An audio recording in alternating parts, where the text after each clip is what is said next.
Good morning. This is the morning message for August the 25th, 2025 here on Following Him, the Disciple Life. And the passage we're going to begin our day with, going to continue the trend from yesterday. Yesterday we looked at Matthew 1:1. Today we're going to consider Mark 1:1. And yes, there is more in this verse than one might think in this rather short verse.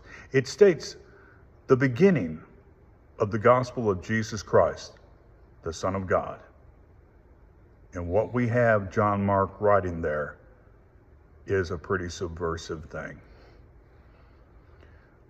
The gospel account of Mark is generally considered to be written to a primarily Roman audience. There are various things about it that would point that way. And so with that in mind, and even if it weren't, the Roman Empire is in power when Mark is writing. With this, we have him saying some things that are actually kind of revolutionary.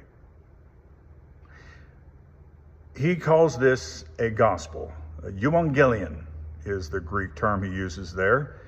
This is a term that means good news. And you probably have heard that. Gospel comes from an older form of English that meant good news, glad tidings, that sort of thing.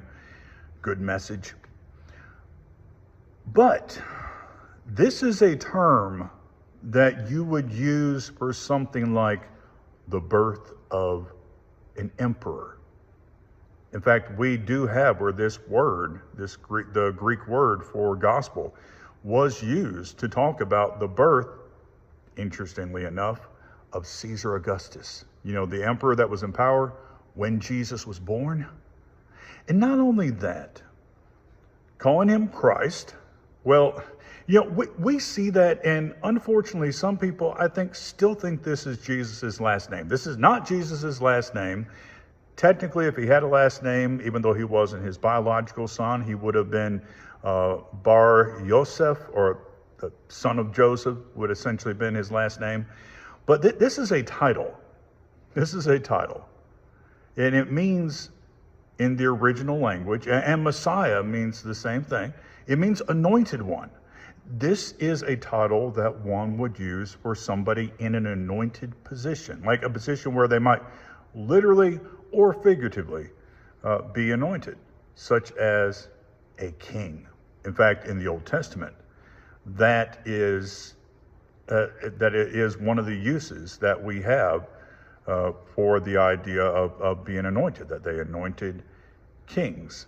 And of course, any Roman official that would have been familiar with Jewish history would know that.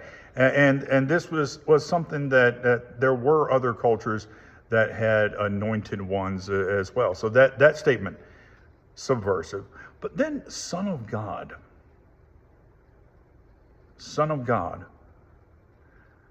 This is a phrase that we see associated with emperors. Caesar Augustus would use terminology that would indicate that he was son of the divine one. And we see, Tiberius, we see coins and such where he is called the son of the divine Augustus. But once again, that this is still looking at being a son of divinity.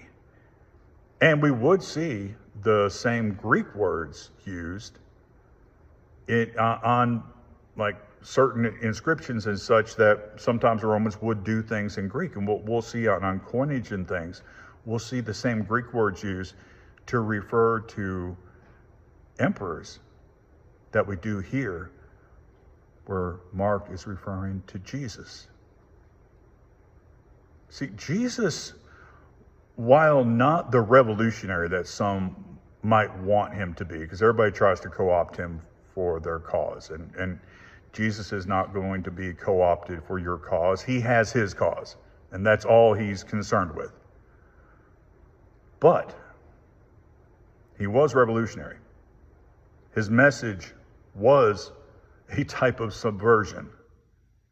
In this opening sentence, we have Mark giving his readers who a lot of them would have been Roman, giving them a heads up. This is subversive. What you're getting ready to read is revolutionary. Jesus, his truth, who he is, it's subversion against everything, against the powers of this world, against who we are. Jesus, his good news is greater than the good news regards to any leader, past or present.